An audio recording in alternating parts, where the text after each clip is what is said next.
So good afternoon, everyone. So my name is Pokti Ravich-Chainan, and I'm a co-director of CFPR and a moderator of the last session of today. And I'm very pleased to introduce our keynote speaker, Professor Emily Grundy. Professor Grundy is Professor of Population Science and the Director of the Institute of Social and Economic Research at the University of Essex. So prior to joining Essex, she held positions at the London School of Economics, University of Cambridge, London School of Hygiene, Tropical Medicine, and King's College London. In addition to her academic appointments, Professor Grundy is also fellow of the British Academy and the Academy of Social Sciences. She is past chair of the Population Investigation Committee, past president of the British Society for Population Studies, and a past member of IUSSP. So Professor Grundy is internationally known for her work on families and household and kin and social networks in later life. Her work has contributed significantly to our knowledge about the relationships between family life course, health, and well-being at older ages. So she's currently leading a research project funded by the Economic and Social Research Council, and the project is titled Families, Household, Health, and Aging Population, Projections and Implications. Today, Professor Grundy will deliver her keynote speech titled Housing, Households, and Living Arrangement in the UK, Intergenerational Cooperations or Intergenerational Conflict. So without further ado, please let me now hand over to Professor Grundy. Thank you very much for that introduction. And I'm delighted to join you all. From us, it's morning, so good morning, but I know for you it's afternoon. And I'm really thrilled to be here. I'm sorry, not in person, but it's nice to see you all. So I'm going to talk about this topic on housing, households and living arrangements in the UK. And this is a sort of background paper for this project that you've just heard about. So in the UK, obviously, as we've heard in previous presentations and for everyone, the composition, how the population is arranged in households has huge implications for a wide range of services and particularly for housing. But also this relationship is bidirectional. So the supply of housing and the costs of meeting services inside or outside the household is going to influence living arrangements too. And in common with many other countries, the UK has seen large changes in patterns of family formation, increases in divorce, residential independence of older people, which have influenced household patterns and demand for housing. We've also, the UK has had continuous population growth now for this century and the last century. We've had a lot of changes in housing policies, which have weakened the position of private tenants, for example, large increases in housing costs. And we now have a perceived housing crisis, and this has been linked or prompted a lot of debates about intergenerational justice and also justice between socioeconomic groups. So a very sort of stylized overview. In the mid-20th century, as in US and many other societies, most young people stayed with their parents until they married, and older widow parents often moved in with children. We had obviously major shortages of housing after World War II, when a lot of things were bombed. Housing shortages, so sometimes then families doubling up. And then a huge post-war building program. And later in the 20th century, this shift towards household fission with divorce, young people now leaving home even before marriage, older people remaining in their own households, and then a kind of slowdown in house building. And so now we have constraints on housing availability, particularly affecting young people and lower income groups.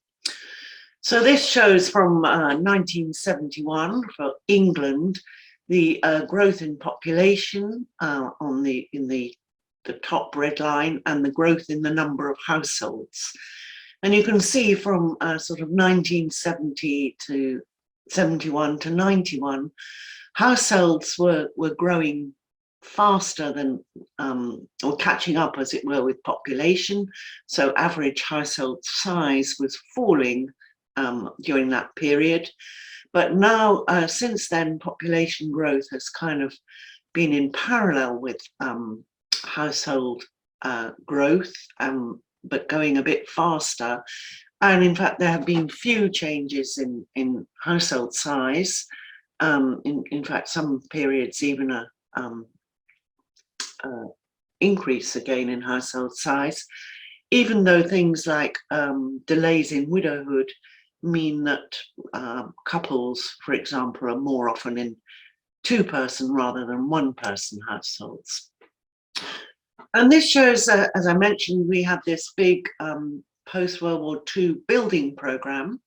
So from during the 1950s and 60s, we had very massive house building, particularly local authority house building. This is public sector, what is now called social housing. But since the late 1980s, this has really slowed down a bit. Practically no local authority building anymore, and private enterprise building has sort of not really filling that gap. And this is part of a big long-term differences in housing tenure in England. This shows something from 1918 to 2015. And you can see that private rented housing used to be very common in way back in 1920 or so. Over 3/4 of households were in private rented. Then this more or less fell to a very low rate, but is now increasing again quite substantially. Owner occupation has consistently risen until recently, and social housing has kind of gone up and then down. And part of the reason for this decline is not only that there's been a slowdown in building, but there was mass sale of social housing to tenants. So many social tenants became owner-occupiers. And because of these time trends affecting obviously different cohorts differently, there are quite large differences between age groups in housing tenure. So if we look at 25 to 34-year-olds, for example, comparing 2008-9 to 2018-19, we can see the proportion of owner-occupiers has fallen and the proportion of private tenants increased. Whereas in the older groups, these are 65 to 74-year-olds, the majority are owner-occupiers, and that hasn't really changed because these older cohorts had already established their tenure earlier in life and it's kind of stayed the same. Whereas for the younger groups, it's been much harder for them to be able to get into owner occupation and greater reliance on private rented, which is not a kind of desirable sector. And that previous slide showed you people who had their own households, who were in an independent household. But the other trend, and I thought Franz was referring to this before, is of delayed leaving home. So now people, quite at higher proportions than in the recent past, are still living in the parental home. So this top one, in 2018-19, We now have over 40% of 19 to 29-year-olds living with their parents, which is up from just over a third, 1996 to 7. And this is particularly likely for people who are, say, not graduates or have other disadvantages, who obviously it's harder for them to establish their own household. And this, as I said, has led to a huge debate now about whether young people are being really unfairly disadvantaged, particularly in terms of the housing market. Older people have been able to benefit from large increases in housing wealth, the value of their homes. Younger people unable to get on the housing market.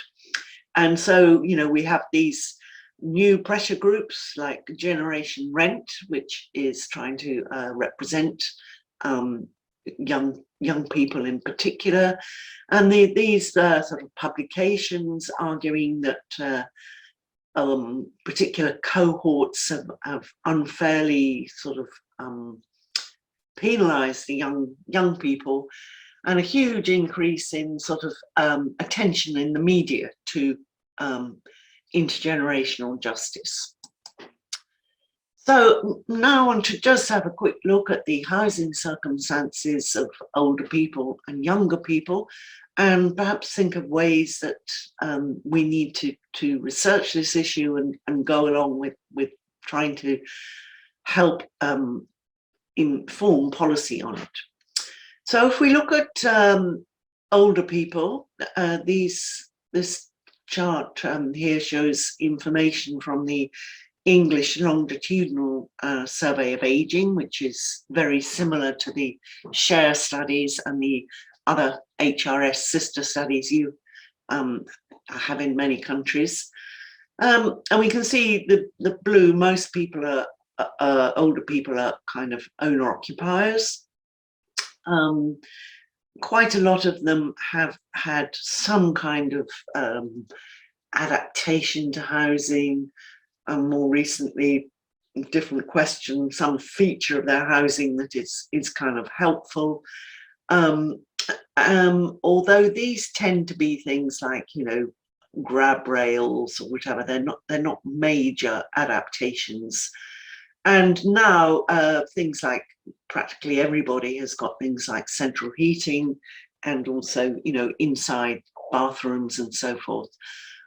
Even so, quite a lot of our housing stock is quite old, and there are reported problems that are most usual are things to do with sort of noise and damp. But even so, you can see the proportions who report a housing problem are quite low. And what the government has been arguing is that many older people, perhaps once their children have gone, they may be in housing that is bigger than they need and they should move. And this has caused a sort of huge fuss, really. People have been quite annoyed to hear about this. Says our housing minister quite recently talked about old people rattling around in houses and argued that they should move. And indeed, owner-occupiers, and a lot of those are older people, many of them do have more rooms than in theory are needed, whereas social tenants are more often overcrowded rather than undercrowded. And then we also have some issues with some of the housing stock being used for things like Airbnb, particularly in certain neighbourhoods.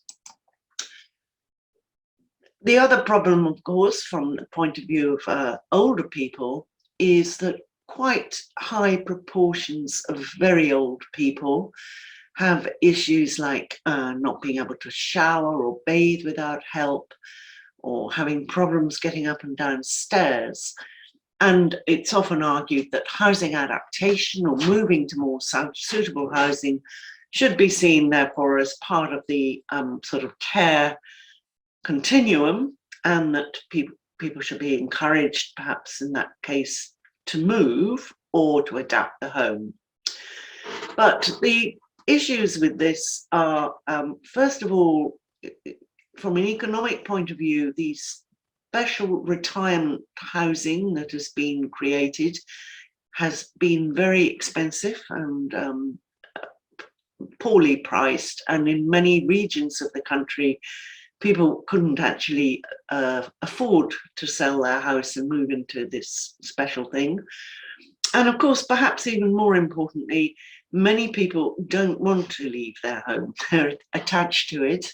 And there is a quote here from someone who is they're trying to make him move to a smaller property from leaving somewhere he's lived for 74 years and can't imagine living anywhere else. So the other option perhaps is to think more about intergenerational co-residence. And indeed, this, as we've seen, has been sort of increasing. But whether it is of benefit to the parties involved perhaps depends on whether it's a matter of choice or constraint. And of course, when we have intergenerational co-residence, sometimes it's the aim is, or it's to benefit the parent. For example, if they need help and the adult child has perhaps returned home to help them. Or it might be a benefit to the child because they can't afford to live independently, or perhaps they have some health problem and the parent is looking after them. Or it could be mutually advantageous, as is joint family business or something like this. And obviously then there are a lot of things that either constrain or prompt intergenerational co-residence. Constraints from the older person's side are clearly demographic ones. If they don't have children, they can't live with them. From the younger adults' point of view, more people now have surviving parents for longer. But of course, those parents may be divorced or they may be repartnered, and that might be a constraint on whether the child can go and live with them. If people have insufficient income to maintain a separate household, well, that is a sort of constraint which will prompt intergenerational co-residence, as may various needs for help due to health or things like looking after grandchildren. And of course, we know there are huge variations between societies and over time in patterns of intergenerational co-residence, which reflect sort of preferences as much as these constraints, or more so. So in Asia as a whole, 2/3 of older women live with a child, compared with less than a fifth in US or Europe. But in many populations, there have been recent increases in the proportions of young adults living with parents. Could be seen as delayed transition to adulthood, and quite big changes. So US a quarter of 25 to 34-year-olds were living with parents by in 2012, and that was up from only 10% or so in 1980. So in terms of some of these demographic constraints, of course, for older people, our current cohorts in UK and many European countries, they actually are fairly sort of beneficial. Reduced mortality means that couples have carried on, women are widowed later. There are more couples in the older population than widows. Those born in the 1940s had very high rates of marriage and parenthood, and those are the cohorts that are, in our older population now. although this will change once we get the slightly later born who had different family formation patterns, were more and also more divorce and so forth. But for the moment, this is positive, as it were. But as we said, there are huge variations between countries and cultures. So this shows from the European Values Survey, the proportion of older widowed women who are living with a child.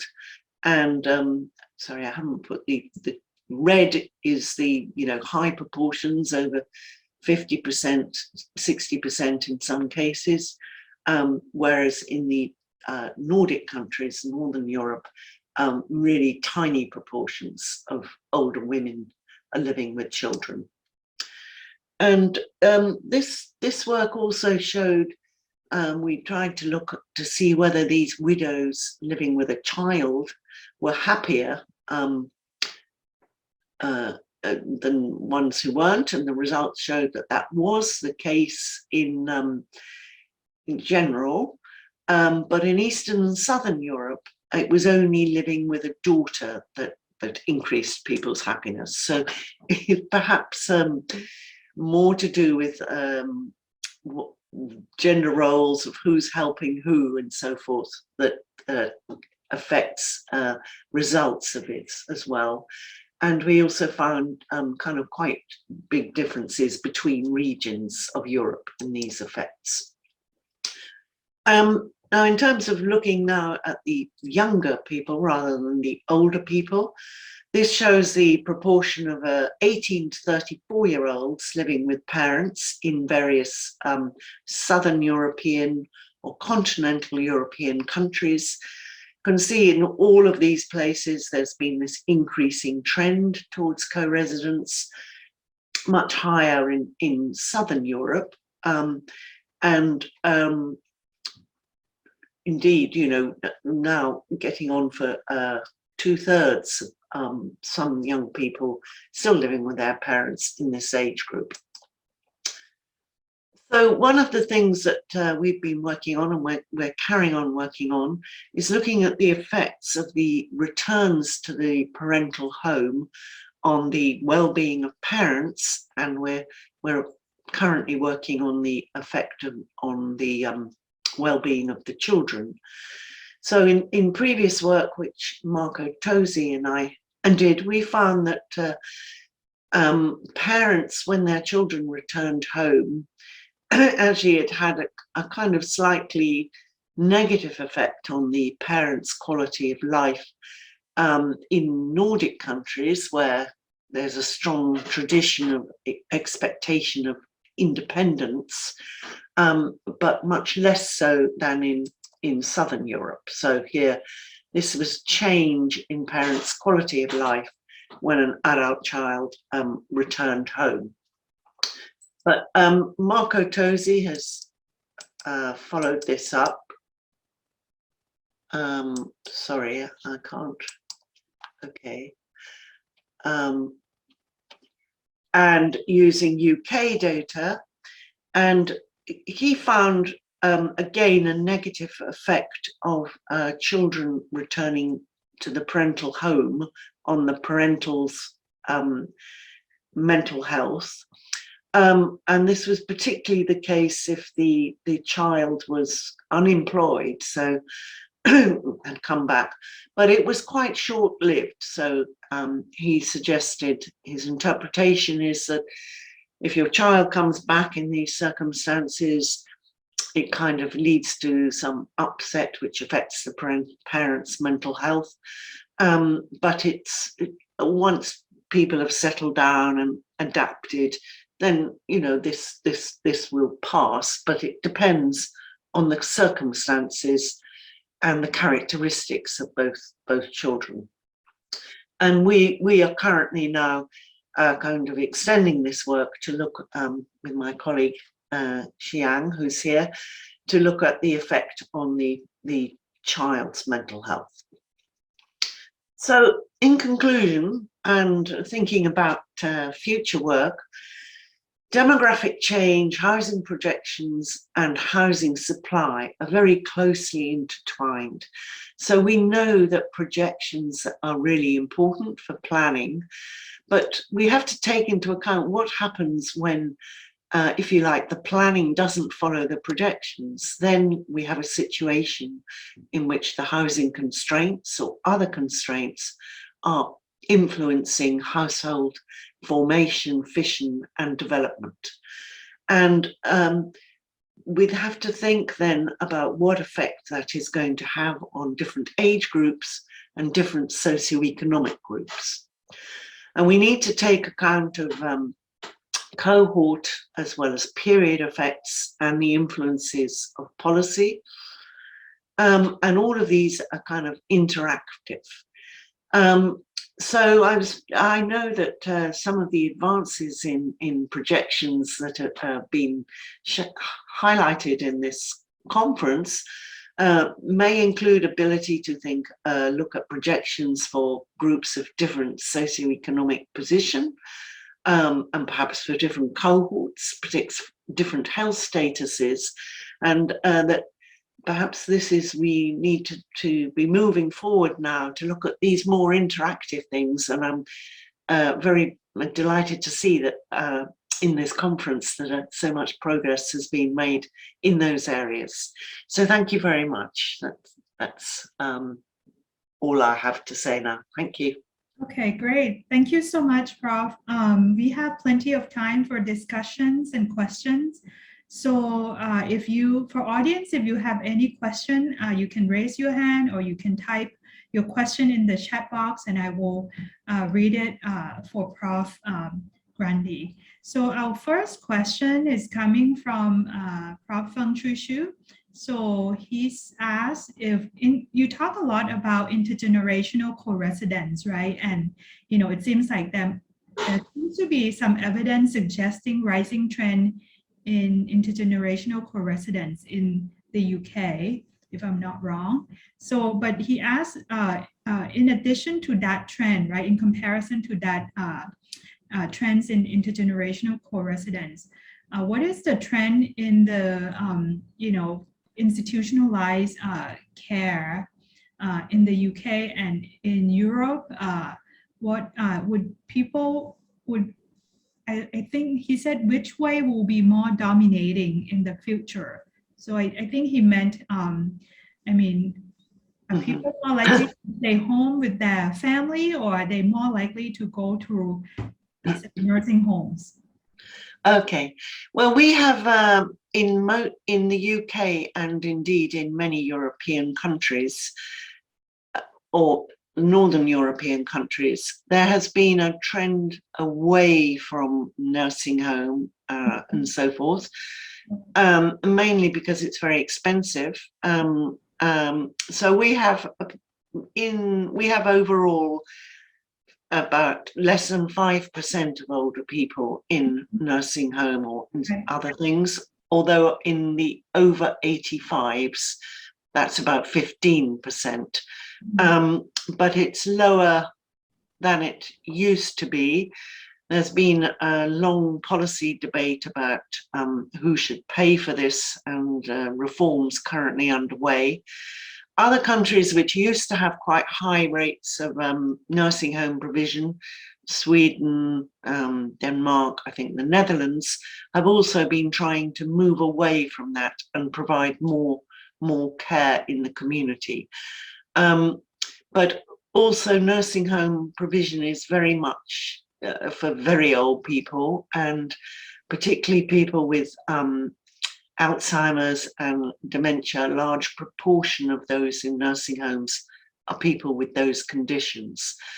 But this kind of increased intergenerational co-residence I've been talking about is more between younger adults and sort of middle-aged or late middle-age, early old age parents, perhaps because of the problems that younger people are having. When we look at the co-residence for to meet the needs of very old people, that has actually been kind of falling a bit, although there's still a lot of adults who themselves are often older, who provide care for their parents, but they tend to do it by going there every day rather than living with them. Yeah.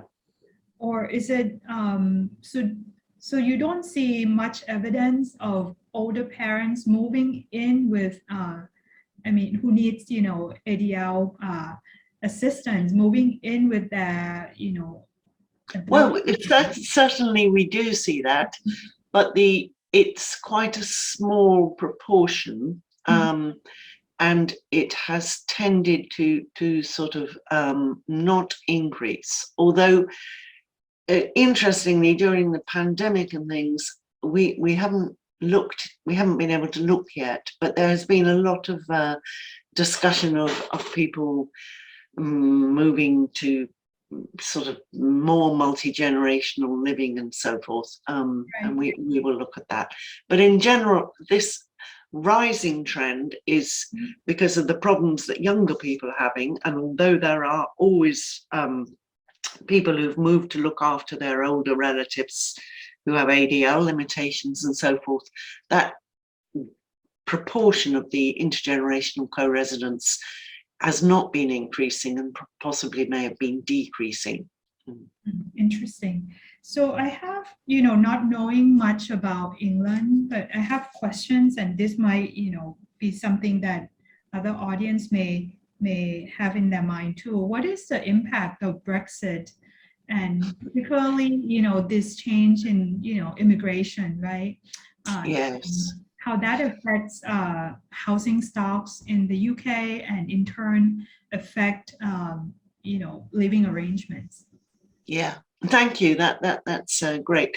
Well, Brexit has had quite a bit of large effect on, we might say, the care sector, just going back to this previous question about nursing homes, because something like 40% of the staff working in nursing homes were actually immigrants, and that has had a big effect, and there has been you know, staff shortages. Now, in terms of population change, and you might well imagine that Brexit would mean that we had reduced population growth due to less migration, and certainly a lot of European workers did return to their own countries, but a lot stayed, and we also have continuingly migration from rest of the world. And in fact, the most recent population projections, which just came out 2 or 3 days ago, show they project no net natural increase, but a continuing population growth due to migration. So Brexit actually has affected migration, but it hasn't reduced positive net migration, which is still quite high. So in some way, hasn't yet its impact haven't been evident yet for housing supply or living arrangement. Is that what you were trying? Yeah, I think so. Well, I think also quite a lot of European workers applied and have settlement, but we also now have, we continue to have many migrants from outside Europe, and in fact they are currently debating allowing a higher proportion of people from India, for example, to come in.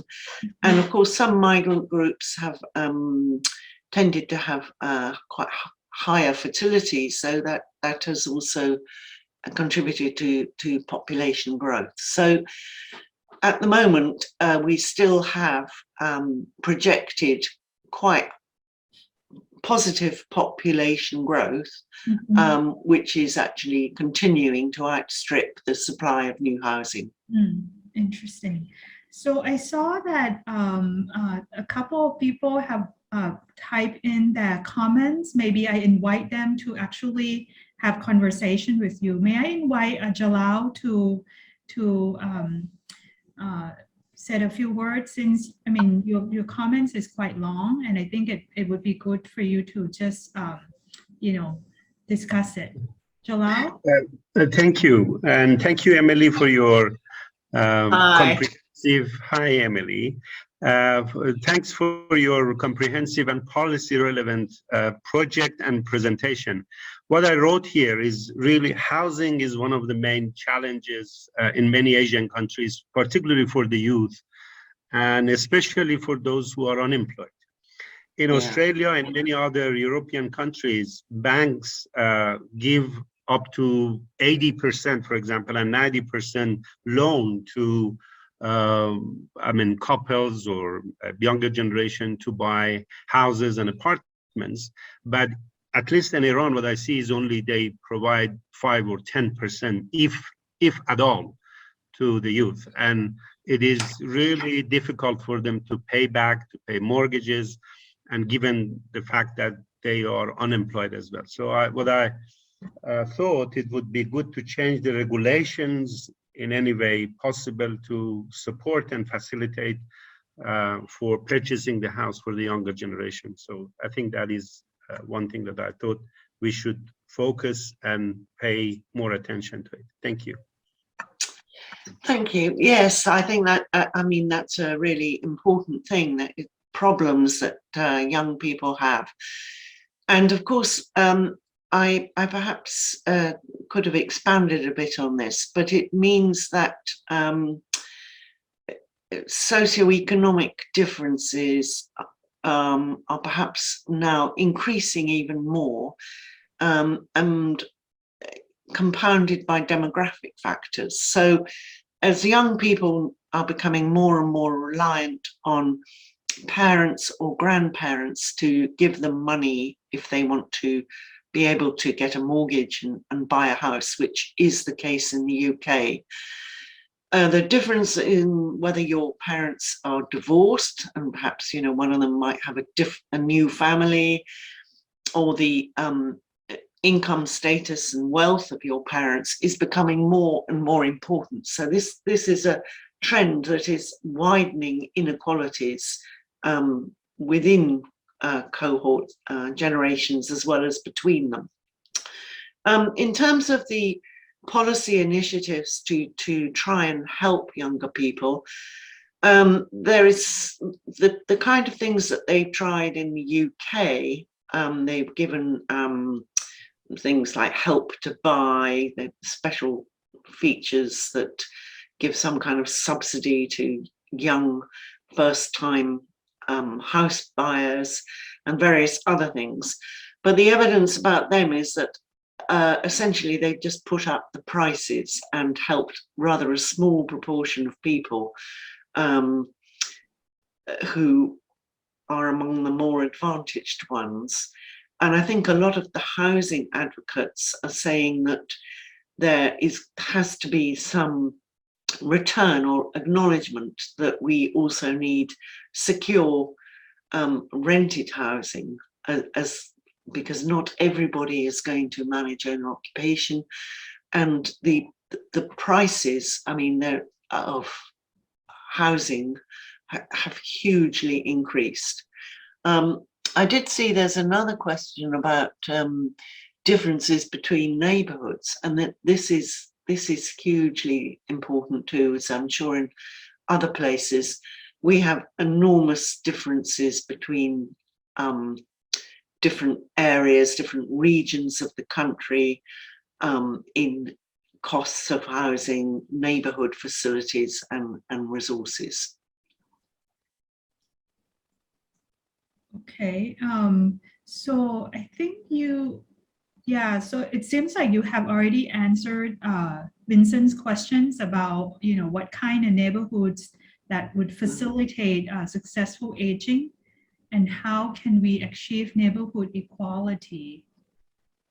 Well, I think actually I'll perhaps say a bit more. There have been some projects on this recently. I was involved in a another European project where we looked at neighbourhood features and mental health of older people. And there are very important things, walkability, which encourages physical activity, access to services. Studies have shown that in London, work by Mauricio Avendano showed that provision of the free bus pass, whereby older people can go use public transport free, actually had beneficial effects on their mental health too. I mean, they were able to do a quasi-experimental design on that by encouraging people to sort of get out about more and be more physically active.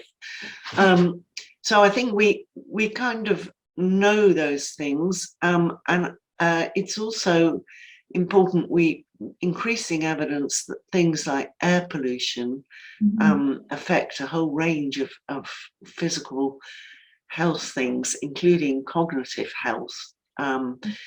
And so we need to pay a lot more attention to the environmental determinants of activity and allow people to remain in their neighborhoods and maintain their social connections. Right. So the next question is kind of following Vincent's questions. So this is from Reiko, Prof. Hayashi. So she asks, I would like to ask you a simple question. When the care of older person is provided at the community, who is the main caregivers apart from families? Who are the caregivers, and how the public and private long-term care service are provided in the communities? I guess that's something that you mentioned earlier in your slides. Okay, thank you. Well, apart from family, I mean, obviously neighbours sometimes provide some kind of IADL type care. So people might have neighbours who would do things like shopping or giving them a lift, but less often would provide personal care. And in terms of paid caregivers, we have a very complicated mixed system whereby if you have ADL disabilities, you are entitled to a certain allowance, a certain amount of money, which you might choose to use to pay a caregiver. We used to have most services provided by local authorities, and now most care providers are private agencies. Some of them are local authorities too.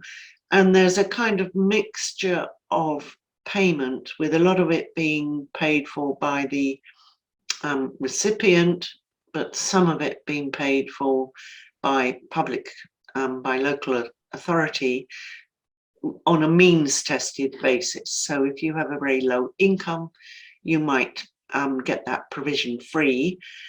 And if you have sort of been discharged from hospital or something, you would get some provision for a period of time, rehabilitation. But it's a complete patchwork kind of mishmash that people recognize doesn't work very well and is very confusing for older people.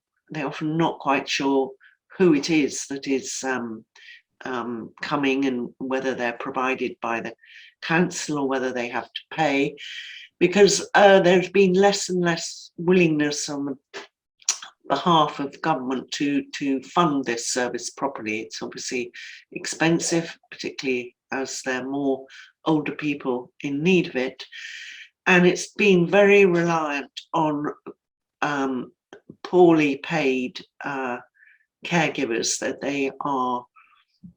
it's a kind of job, even though it's really a skilled and important job, it's one of the few jobs you could probably get without any kind of qualifications at all.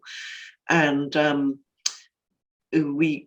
it's a service that needs a lot of attention and a lot more money. So just one thing, this money from local authority is completely different from National Health Services. Yes, sorry, we have a very split system. So our healthcare, our national, if you go into hospital or to see a family doctor, it's free. And if you're an older person, your medications are also free. So that is all free. And that is provided by central, if you like, National Health Service. The National Health Service will also provide some long-term care for a very small proportion of people with the most severe kind of physical health problems. And in the past, the National Health Service provided a lot more long-term care in special geriatric hospitals. That's changed, and that's partly which has driven some of these problems. The services at home, the community services, they come from local authorities, or people may choose to arrange them privately themselves, because even if they come from a local authority, very often they will have to pay for it. So sometimes people may just arrange it themselves. So they're a completely different system. And there is a lot of debate at the moment about trying to bring these sectors together. At one time they were together. But these arguments have really been going on for quite a long time. And I think policymakers, these are very difficult questions. They're very expensive questions. And I think our policymakers, they often sort of think, well, perhaps we will leave this for somebody else to sort out, because actually we've been having debates about long-term care. We had a Royal Commission in 1999. Since then, we've had 3, if not 4 other inquiries, all of which have made recommendations. And now it's under debate again, but very few governments have really been willing to do anything. And I'd be interested to know in your countries too, whether I think governments tend to find this is on their list of things that is too difficult to deal with at the moment. Great. Thank you very much. Thank you, Reiko, for interesting question. So we have 2 more questions. One is from Prof. Jin Young. So she asked about living alone, right? That living alone in the UK has been very high for quite some time. But in many ways, this has been a norm. But when adult children moving back with parents, that could be quite shocking. So there's a lot of selections going on, particularly, it might be, as you mentioned, right, children losing jobs or whatsoever, right? Low education, unemployment, divorce. So has your research been able to address the selection issues when you look at the impact of, moving back on parents' mental health? Well, tried to do that using fixed effects models. So it's looking at and longitudinal data. So looking at trajectories of mental health, taking into account the individual observed and unobserved heterogeneity. But obviously you can't fully address these selection issues. And I think you can look at designs where we try and investigate changes in policy and things. For example, another colleague of mine was looking at changes in long-term care policy in Sweden and Denmark and use different approaches. But I think this is a very, problem that we all face in our field, that we can't, it's quite hard to find designs which mean you can disregard selection effects, because obviously they're very important. Mhm. Okay, now we are moving. Thank you so much. The last question, I think it seems like a good question to wrap up our conversation too. This is from Prof. Tang Ling Leng. So she asked if there's any efforts to promote this intergenerational co-residence or intergenerational living for mutual support in the UK. So just like the intergenerational housing in Germany.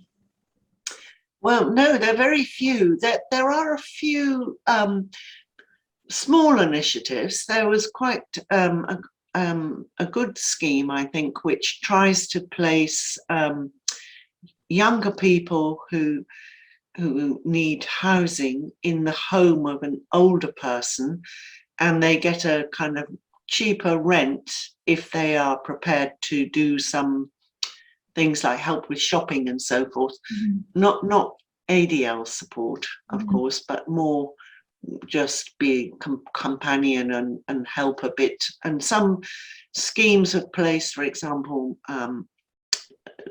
students, postgraduate students in this kind of thing, their organizations, but that's a very, very small initiative. And I don't think there's been any real effort to promote intergenerational housing. And some policies have actually gone against that, in that at one time, for example, if you applied for public sector housing, they might take into account things like if you had your close family living nearby, whereas that's no longer, that's nothing, no one would consider that anymore. So I don't think we have any real policies promoting that. And some of our policies indirectly make it harder for generations to live near each other. Thank you. Anyone last questions? Okay. So it doesn't seem like there's. So by way of closing this, do you want to say any last words before I close this session, Prof. Grundy? Well, I just say I thank you so much for all the questions. It's been really good. I feel I've learned a lot too from all of those, and it's given me ideas for more things to go. And I hope next time maybe we can meet in person somewhere. Yes. Thank you very much, and thank you so much for inviting me to be part of such an interesting conference. Yeah, we would love to hear more about your ongoing projects when it's done, for sure. Thank you. Thank you. By way of closing this session, I would like to thank Prof. Grundy again for excellent keynote address, and we have learned a lot from her talk. And thanks the audience for many interesting questions and comments. And I wonder if Shushu had any things to say to wrap up the day. Oh, thank you very much, Book.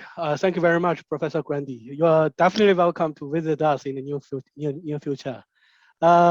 This is a busy day. I would like to thank all the keynote speakers and all the distinguished guests and all of our moderators, more importantly, all of the participants. And that's it for today. And for those of you, we are actually welcoming you to join our second day. We will have 2 sessions of method training. And then the first will be about ProFamily, started from 10 a.m. And the next one is about a software called Demo Rates, started from 1:30 p.m. of Singapore time. And then at the end of it, we will also have the honor to have Professor Michael Murphy to give us the ending keynote speech. And that's it for today. Thank you very much. Hopefully to see you tomorrow. Bye-bye. Bye-bye.